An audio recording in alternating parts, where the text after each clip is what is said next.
한 주간 평안하셨습니까? 여러 가지 어려운 일도 많고 가슴 아픈 일도 많습니다. 이럴수록 우리 성도들이 더 하나님 안에서 깨어 있어서 하나님의 뜻 가운데 살아가야 될 줄 믿습니다. 제가 지난 주간에 어느 연수원에 좀 다녀올 일이 있었는데 거기에 식당에 이런 제목의 액자가 걸려 있더라고요. 직장인 칼퇴근 전략. 그래서 뭔가 했더니 제가 사진을 담아와서 또 여러분에게 잠깐 소개하려고 합니다. 퇴근, 알죠? 퇴근. 칼퇴근 전략이라고 하는 제목인데 네 가지 형태를 이야기하고 있습니다. 이순신 형, 나의 퇴근을 남들에게 알리지 말라. 햄릿 형, 퇴근이냐 퇴직이냐 그것이 문제로다. 나폴레옹 형, 나의 사전엔 야근이란 없다. 메가더 형, 회사원은 퇴근하지 않는다. 다만 사라질 뿐이다. 어느 회사의 연수원 식당에 붙어있는 이 액자를 보면서 이런 생각을 해봤습니다. 인생의 싸움을 싸워나가는 이들에게 참 이렇게 퇴근이라고 하는 이런 문제, 이 전략을 생각할 만큼 참 하루하루는 얼마나 힘겨운 하루인가라는 생각을 나름 해보았습니다. 지난 주간에 저에게 또 누가 보내온 메일 가운데 이런 글이 하나 있어서 여러분에게 한번 소개해 보려고 합니다. 조금 내용은 길지만 여러분에게 내용 전체를 소개해 보려고 합니다. 들어보시죠. 죽을 만큼 사랑했던 사람과 모른 채 지나가게 되는 날이 오고, 한때는 비밀을 공유하던 가까운 친구가 전화 한 통 하지 않을 만큼 멀어지는 날이 오고, 또 한때는 죽이고 싶을 만큼 미웠던 사람과 웃으며 볼 수 있듯이 시간이 지나면 이것 또한 아무것도 아니다.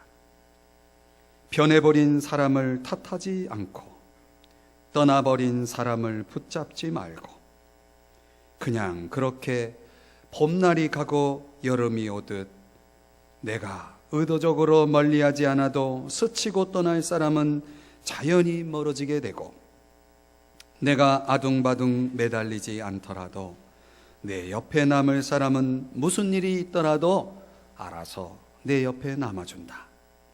나를 존중하고 사랑해주고 아껴주지 않는 사람에게 내 시간, 내 마음 다 쏟고 상처받으면서 다시 오지 않을 꽃 같은 시간을 힘들게 보낼 필요는 없다.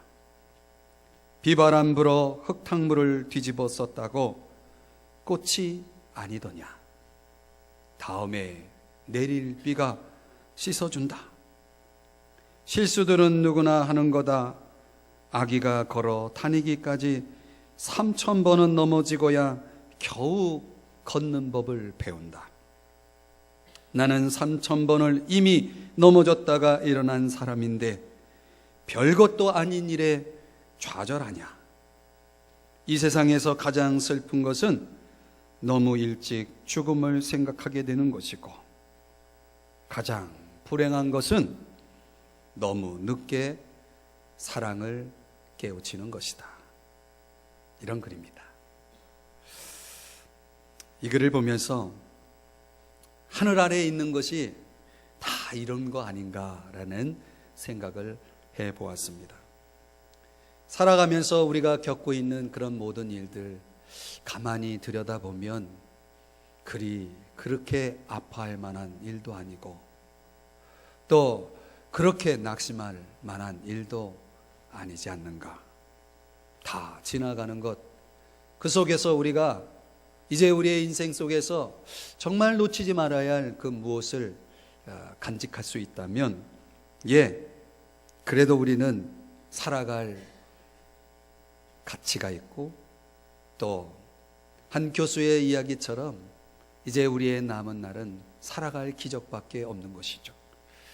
저는 여러분 오늘 이 아침에 나와서 예배드린 여러분에게 이런저런 일로 인해서 마음 아파하시는 분들, 힘들어하시는 분들, 오늘 말씀 통해서 다시 한번 힘을 얻으시고 또 그 말씀 때문에 여러분 이 세상에서 담대히 승리해 나가시는 여러분 되시기를 주의 이름으로 축원드립니다.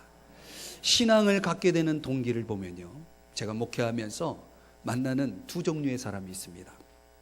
어떤 사람은 어려서부터 부모의 신앙을 따라서 이제 교회에 나오다 보니 신앙을 갖게 된 경우이고요. 또 어떤 사람은 살다가 어떤 사건 때문에, 어떤 일 때문에 어쩔 수 없이 스스로 자기 발로 교회에 나와서 믿음 생활을 시작하게 되신 분들이 있습니다. 저는 후자의 경우입니다. 여러분은 어떤 경우입니까? 그 후자의 경우에 해당하는 사람들을 만나서 이야기를 나누다 보면 참 특이한 공통점이 하나 있습니다.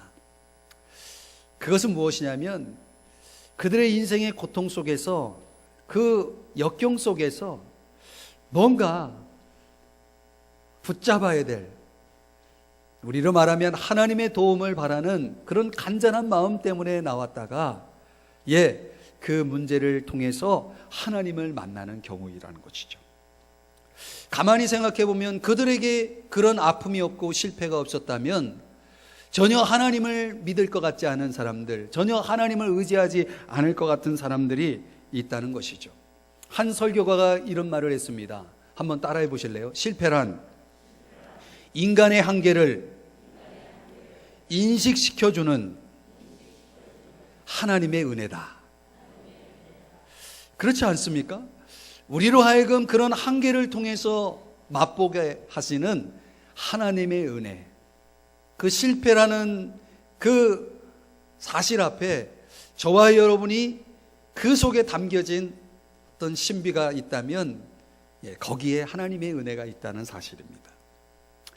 오늘 우리가 살펴보게 되는 이 본문 누가복음 5장에 기록된 내용이 바로 그런 내용입니다. 여기 등장하는 제자 시몬 베드로라고 하는 사람이, 그가 어느 날 아주 깊은 실패를 경험하게 됩니다. 아주 절망적입니다. 그리고 그 다음 날 아침을 맞이하는 이야기입니다. 이날 호숫가에서 만난 낯선 분에게 그는 이런 고백을 하고 있는 것을 보게 됩니다. 밤이 새도록 수고하였는데 얻은 것이 없습니다. 여러분, 이게 인생의 무력 아닙니까? 우리가 열심히 무엇을 했는데 얻은 것이 없다라고 하는 그 고백, 우리의 인생의 무력을 깊이 느끼는 고백이 아니겠습니까?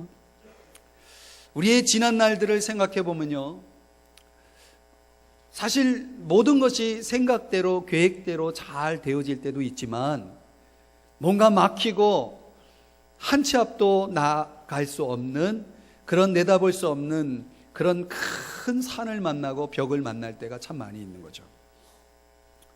그러면서 우리가 깨닫는 건 뭐냐면 우리의 예상을 빗나가는 거죠.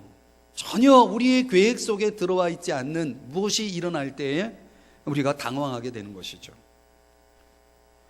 오늘 이 시몬 베드로라고 하는 사람이 저녁에 열심히 고기를 잡고 큰 수확량을 가지고 이제 집으로 돌아와야 할 이 사람이 잡은 것이 없는 거예요. 가족들을 이제 부양해야 할 이 가장으로서 이것보다 더 심각한 문제가 어디 있습니까? 그래서 그는 그 저녁에 집으로 돌아올 수가 없었다는 거죠. 그래서 어떻게 했어요? 근무를 연장했죠. 야근을 한 것입니다.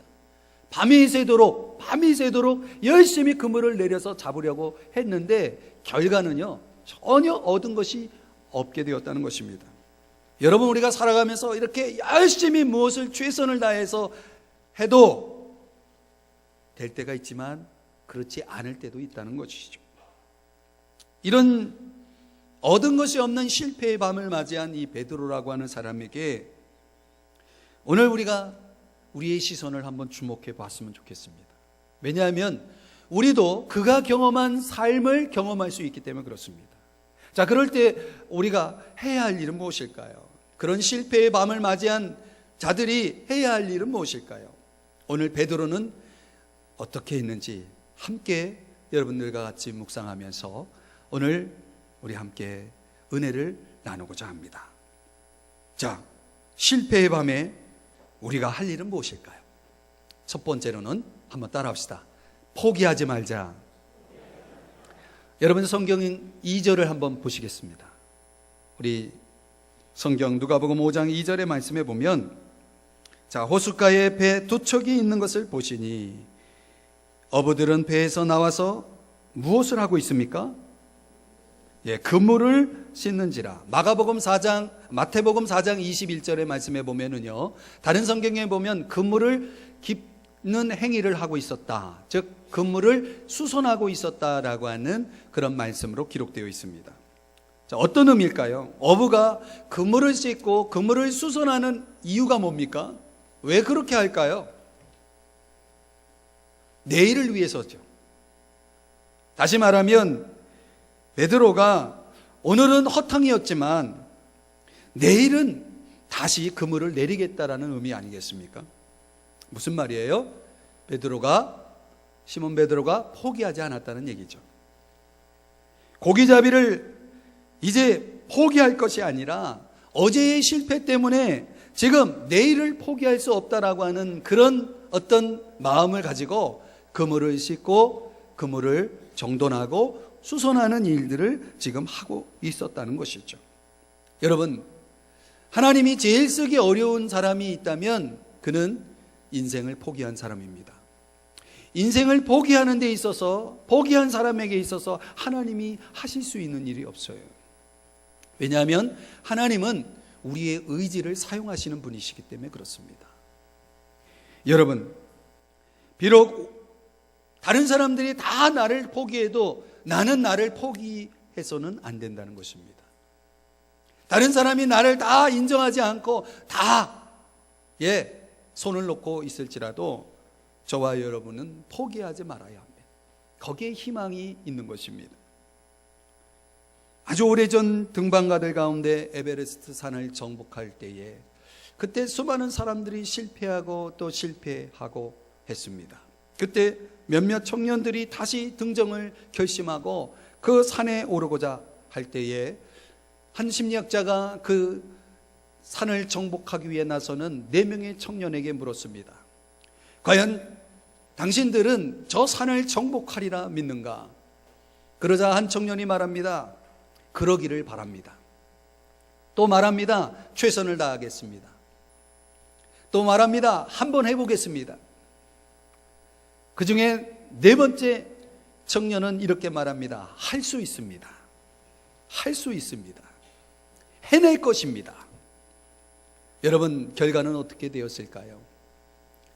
그 4명의 등정과 그 산을 정복하기 위해 오르던 4명의 청년 가운데 앞에 말한 그 3명은 산길에 묻고 맙니다. 그리고 그 4번째 할 수 있습니다, 해낼 것입니다 라고 말했던 그는 마침내 산을 정복했다는 이야기입니다. 여러분, 오늘 우리가 이렇게 말해야 합니다. 한번 따라합시다. 할 수 있습니다. 해낼 것입니다. 하나님의 도우심으로.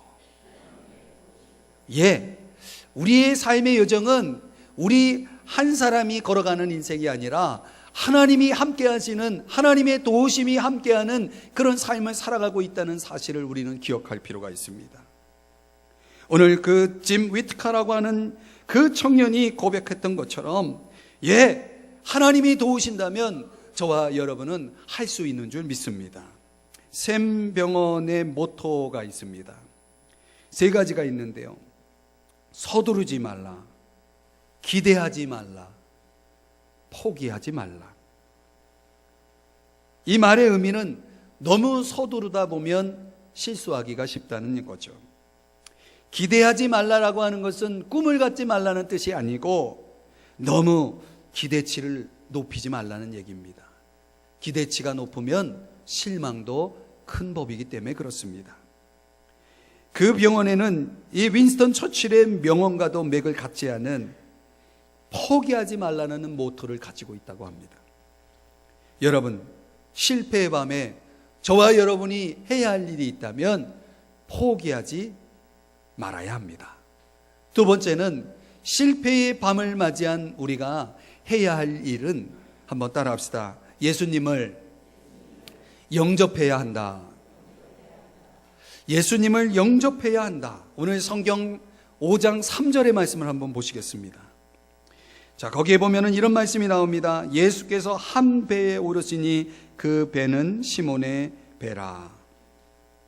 여러분, 베드로의 절망이 희망으로 바뀐 단초를 찾는데 이 사실이 결정적인 그런 내용을 소개해 주고 있습니다. 예수님이 그 배, 누구의 배요? 시몬의 배에 오르신 후에 기적이 시작되었다는 것입니다.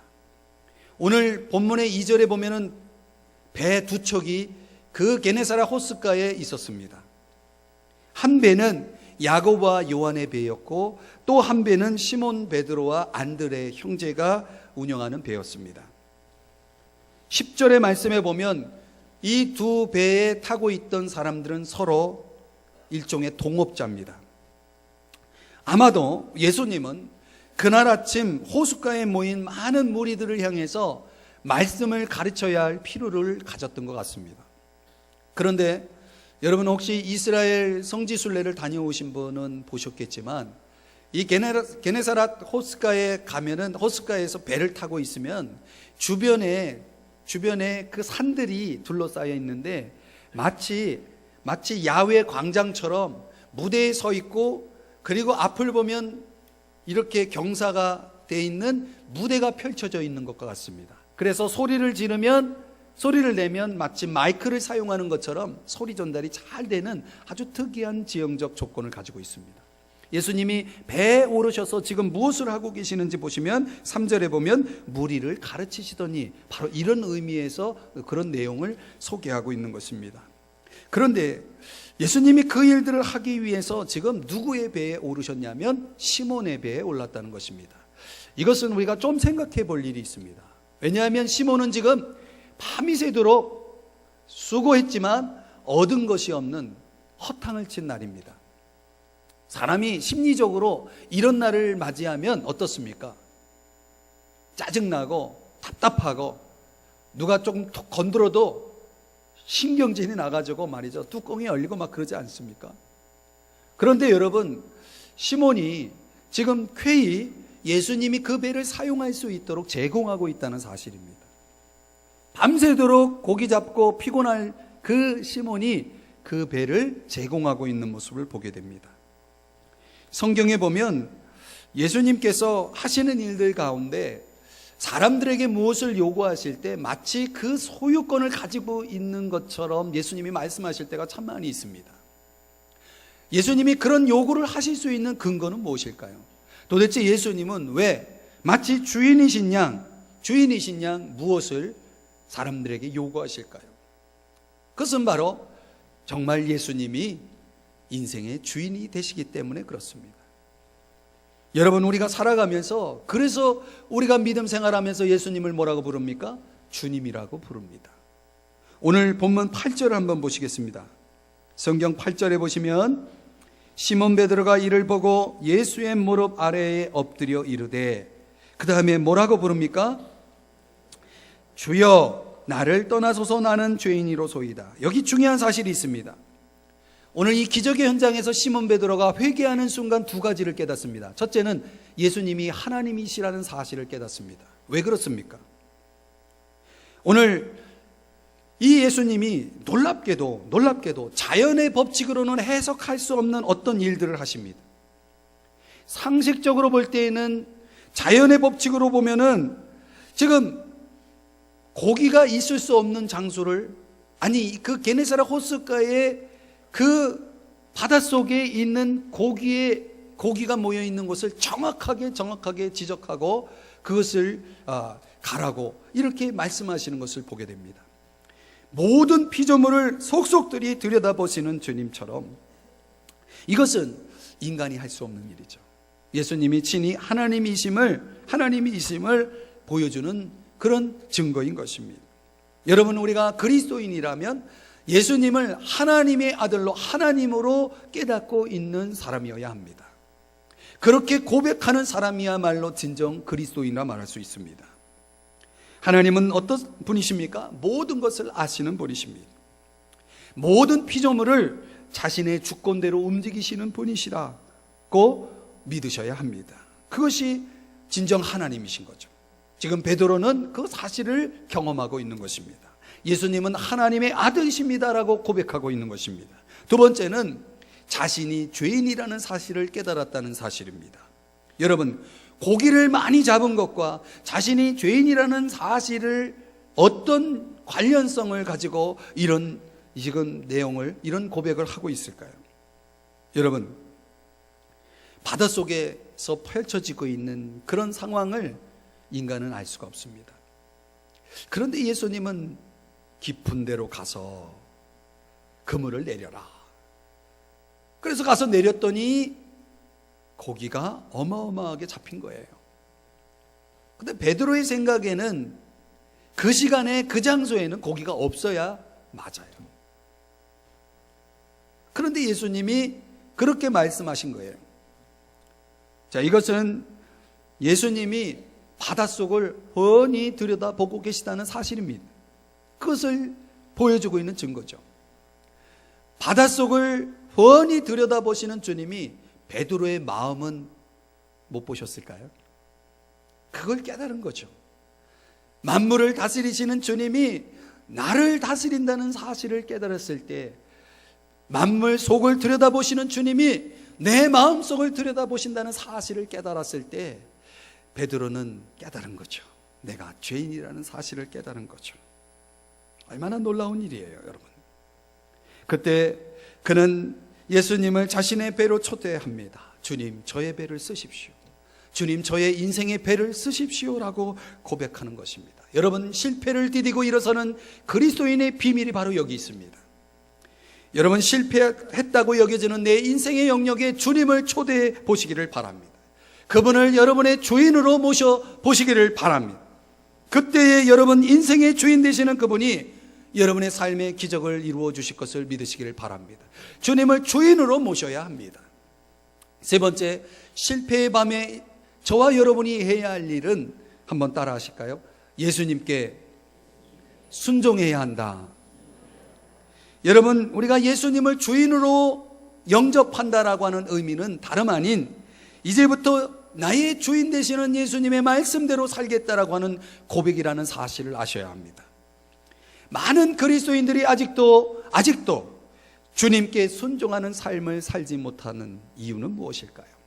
그것은 그가 아직도 여전히 자신이 자신의 주인 되기 때문에 그렇습니다. 오늘 내가 나의 주인된 인생을 살고 있기 때문에 우리가 주님 말씀에 순종하지 못하고 있다는 사실입니다. 어제의 베드로의 실패는 그를 겸손하게 만들었습니다. 그래서 그는 이제 이렇게 고백할 수 있게 되었습니다. 오늘 성경 5절의 말씀을 한번 보실까요? 자, 5절 보시면 시몬이 대답하여 이르되 선생님, 우리들이 밤이 새도록 수고하였으되 잡은 것이 없지만은, 자, 그 다음 여러분 같이 읽읍시다. 시작. 말씀에 의지하여 내가 그물을 내리리이다 하고, 말씀에 의지하여 내가 그물을 내리겠습니다 라고 고백하고 있습니다. 여러분, 우리는 이 베드로가 이 고백을 하기 위해서 지금까지 그가 가지고 있었던, 믿고 있었던 상식과 이성의 우상을 깨뜨려야 했다는 사실을 주목해 보시기 바랍니다. 조금 전에 말씀드렸던 것처럼 여러분, 이 시간에 깊은 데로 가서 그물을 내리라는 이 명령이야말로 터무니없는 상식밖의 명령이었다는 사실입니다. 베테랑이었던 이 어부 베드로가 생각해 볼 때는 너무나 허무맹랑한, 참으로 말도 안 되는 명령이었다는 사실입니다.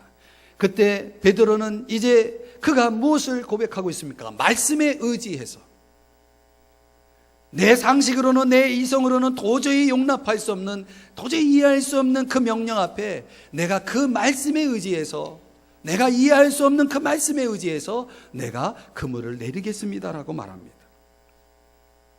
예수님께서 얻은 것이 없었던 베드로를 향해서 명령한 그 명령을 통해서 우리가 깨달아야 할 것이 있습니다. 말씀에 순종한다는 것은 단지 내가 이해되어서 순종한다는 의미가 아닙니다. 말씀 그대로 따른다는 의미가 되는 것입니다. 성자 프란체스코라고 하는 분의 이야기 가운데 어느 날 두 사람이 찾아와서 제자 훈련을 받고 싶다고, 신앙 훈련을 받고 싶다고 이렇게 요청을 합니다. 그러자 프란체스코가 이렇게 말합니다. 자, 그렇다면 내가 시키는 것을 하십시오. 저 밭에 나가서 배추들이 많이 있는데 그 배추를 가져다가 뿌리를 하늘 쪽으로 해서 그 배추를 심으십시오라고 그렇게 말합니다. 자, 프란체스코가 요청한 이 내용을 한 사람은 말없이 그 배추를 들고 들러 나가서 그 배추를 그대로 심습니다. 또 한 사람은 생각합니다. 스승이 돌았어. 여러분, 이 프란체스코가 왜 이런 명령을, 왜 이런 지시를 내렸을까요? 지금 이 프란체스코가 이런 무리한 요구를 한 이유는 무엇일까요? 그것은 바로 그들이 받고자 하는 신앙 훈련 안에서 가장 중요한 자질을 지금 훈련하고 있는 것입니다. 그것은 무엇입니까? 순종하는 것입니다. 우리가 종종 기독교를 오해하는 것은 이성과 상식을 무시하는 종교로 생각하시는 분이 있습니다. 그렇지 않습니다. 여러분 아십니까? 우리 주님은 우리의 이성을 사용해서 우리의 신앙을 인도하신다는 사실이에요. 이성과 상식을 무시하는 종교는 아니라는 것입니다. 그러나 그렇다고 해서 기독교가 단순히 이성과 상식에 매여 있는 종교도 아닙니다. 이 기독교 신앙이라고 하는 것은 이렇게 정의할 수 있습니다. 이성과 상식이 실패한 곳에서 이성과 상식을 뛰어넘는 종교다. 이렇게 정의할 수 있습니다.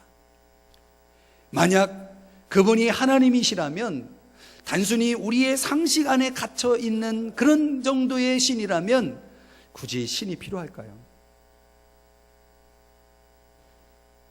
우리의 상식 안에 들어와 있는 하나님이 아니라 우리의 상식을 초월해서, 우리의 이성을 초월해서 내 인생장에서 정말 내가 인생의 코너에 몰려있다 느끼시는 그런 분들이 생각해 볼 때에 오늘 내가 최선을 다했다라고 하는 것은 그건 무엇입니까? 그건 이성입니다. 그건 상식입니다.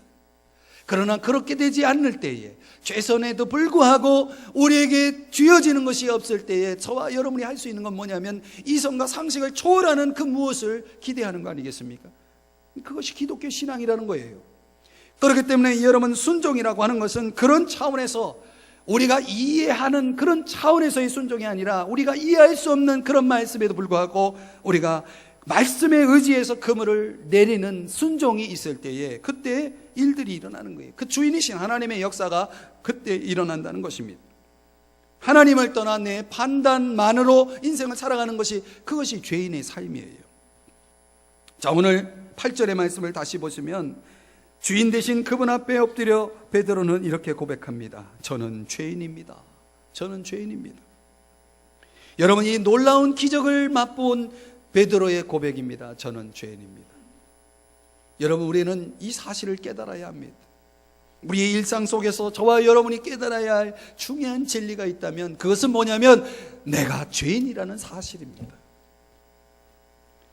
세계에서 부자로 유명한 록펠러 이야기 여러분 아시죠? 그가 53세의 억만장자, 세계 최대의 부호가 되지 않습니까?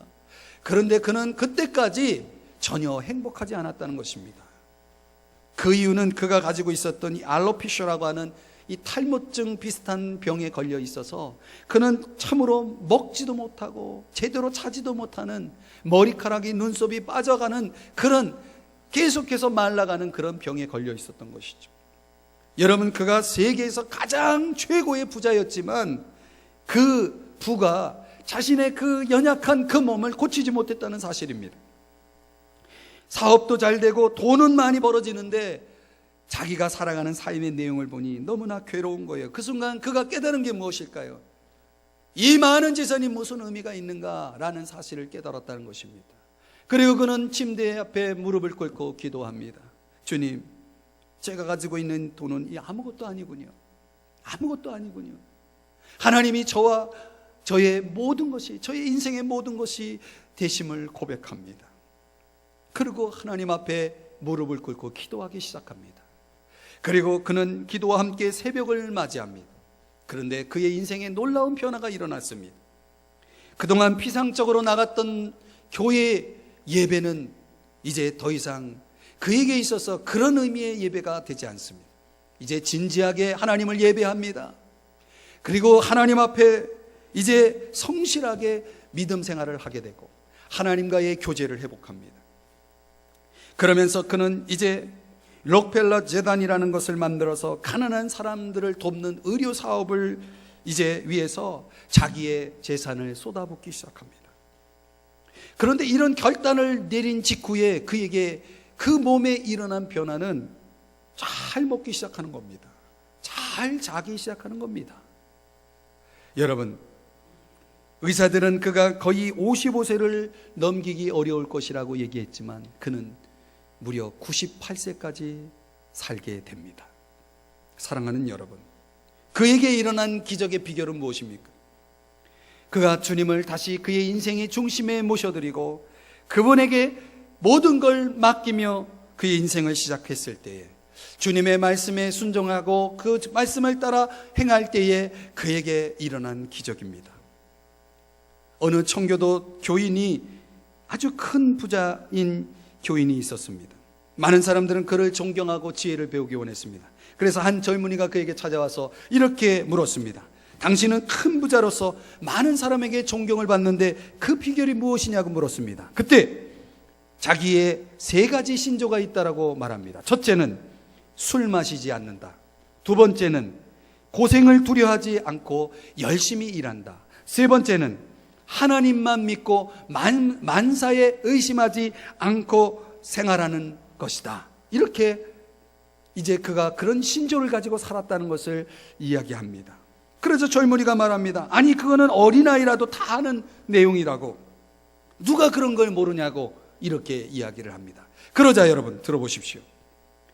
특별한 대답이 없느냐는 그런 식으로 비아냥거리는 그 젊은이를 향해서 그때 부자가 정중하게 이렇게 말했다는 것입니다. 다 알지만 실천하지 않는 것이죠. 문제는 그것이죠.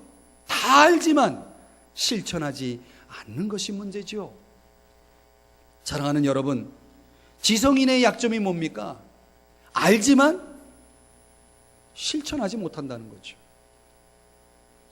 여러분이가 알고 있는 그런 상식과 이성, 우리의 삶이 어떻게 살아가면 좋을지 우리가 알고 있는 아주 가장 기본적이고 기초적인 그런 지성을, 그 지식을 가지고 살아가는 우리들에게 있어서 그것은 어떻게 보면 아무 소용이 없다는 거죠. 실천하지 않는 사람에게는. 여러분, 순종이 중요합니다. 오늘 본문에 근거하면 적어도 예수님의 주권과 말씀에 순종을 결단하는 사람에게 2가지 축복을 약속하고 있습니다. 하나는 그가 축복을 나누는 인생을 살게 될 것을 보여줍니다. 오늘 그물에 넘쳐나는 고기로 인해서 성경 본문을 보면 다른 배에 있는 동료를 불러 나누는 모습을 보여줍니다. 여러분, 이것은 축복의 근원인 성도의 삶의 진정한 모습일 수 있습니다. 우리가, 저와 여러분이 정말 말씀대로 순종하여 그물을 내리는 삶을 살아가기 시작하면은 여러분이 하나님이 부여하신 놀라운 축복을 이제는 다른 사람과 나누는 삶을 살게 된다는 사실입니다. 두 번째는 사람들의 영혼을 얻는 인생을 살게 된다는 사실입니다. 오늘 성경 10절의 말씀에 보면 이제 우러는 뇌가 사람을 취하리라. 여러분이 이 세상엔 물질이 전부가 아니라는 사실 아십니까? 여러분, 먹고 마시고 잘 먹고 잘 사는 것이 우리 인생의 목표일 수는 없다는 사실 아십니까? 그것만으로는 저와 여러분이 결코 만족할 수 없다는 사실을 아십니까? 예, 그렇습니다.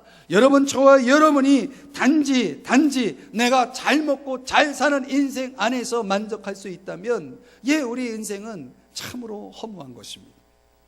오늘 나를 통해서 내 이웃들이 구원을 받고 변화되고 새로운 인생을 살아가는 그 재미, 그 즐거움을 누릴 수 있는 인생이야말로 진정한 인생 아닐까요? 오늘 저와 여러분에게 주님이 묻고 계십니다. 여러분 그런 인생을 살고 있냐고 묻고 있습니다. 축복을 나누며 살고 있냐고 묻고 있습니다. 사람들을 얻는 인생을 살고 있냐고 묻고 있습니다. 인생 최후의 후회는 그런 거 아닐까요? 내가 열심히 살았지만 마침내 내 인생 가운데 아무것도 남은 것이 없는 헛수고의 인생 말이죠. 무엇이 진정 남을 것인가라고 하는 이 본질적인 질문 앞에 여러분은 대답할 준비가 되어 있나요? 여러분이 지금 붙잡고 있는 그것이 영원히 여러분 곁에 있을까요? 여러분은 그것을 지금 붙잡고 계시나요? 오늘 우리가 근본적으로 생각해야 할 것은 그것입니다. 오늘 우리 사회가 안고 있는 아픔들, 또 우리가 겪고 있는 이 실패의 밤에 우리 주님은 한 사람의 인생을 바꾸는 위대한 기적을 오늘 이 성경을 통해서 저와 여러분에게 보여주고 있습니다. 자, 이 사실, 이 차원 높은 삶의 변화를 요구하는 기적은 어떻게 가능했나요? 그건 포기하지 않을 때 가능했다는 것입니다. 그것은 여기에 주 예수를 주인으로 초대하는 인생 가운데 가능했다는 사실입니다. 그리고 그분의 말씀에 의지해서 순종하는 사람에게 일어났다는 사실을 오늘 성경이 우리에게 보여주고 있습니다. 사랑하는 성도 여러분, 저와 여러분에게 실패의 밤이 있을 수 있습니다. 그러나 여러분, 오늘 우리가 오늘 이 말씀을 부여잡고 살아갈 수만 있다면 이제 그 실패의 밤에도 기적이 일어난다는 사실을 믿으시기를 바랍니다. 주님을 모십시오. 그분을 인생의 주인으로 모십시오. 여러분의 인생을 책임져 주실 그 주인으로 모셔드리십시오. 그리고 이렇게 고백하십시오. 말씀에 의지해서 순종하겠습니다. 기도하시겠습니다.